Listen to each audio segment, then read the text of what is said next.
اللہ کے پیارے حبیب علیہ الصلوۃ والسلام فرماتے ہیں اجعلوا فی بیوتکم من صلاتکم ولا تتخذوها قبورا، فرمایا کچھ نماز گھر میں بھی پڑھا کرو، گھروں کو قبرستان نہ بنا دو۔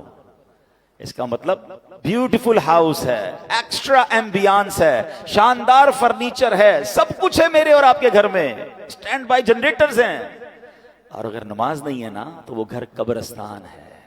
ہم سمجھ رہے اتنا لگژری گھر کو قبرستان، نبی پاک فرما رہے ہیں کہ گھر میں نمازیں پڑھو۔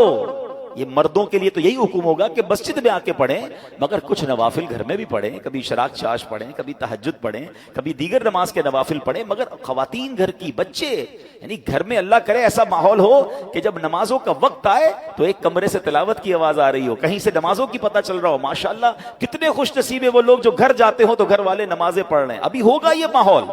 Why I took this topic کہ ابھی ماشاءاللہ کئی گھروں میں یہ ماحول بن چکا ہوگا کہ چلے کچھ نمازیں ہو رہی ہوں گی، کچھ گھر میں تلاوت بھی ہو رہی ہوگی، but let's continue۔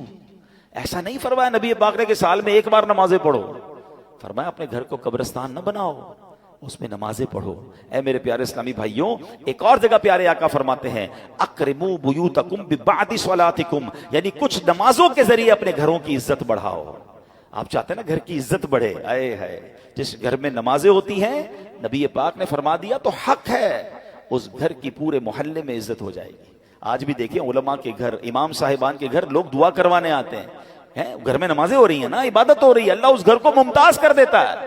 ہم سمجھتے ہیں ایکسٹرا لائٹ لگاؤں گا، ذرا خوبصورت ایلیویشن کروں گا، ذرا ہٹ کے ڈیزائننگ کروں گا تو وہ سب سے مشہور ہو جائے گا، نہیں، عزت دینے والا رب ہے، اور اللہ کے سب سے معزز بندے ہیں، اللہ کی مخلوق میں سب سے بڑھ کر عزت والے کون ہیں؟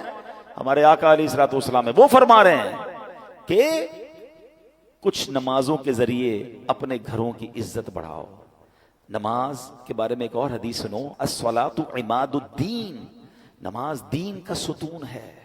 مجھے بتائیں نا ہمارے گھر کے پلر نکال دیں تو گھر تو گر جانا ہے نا، یہ تو ایمان کا پلر ہے۔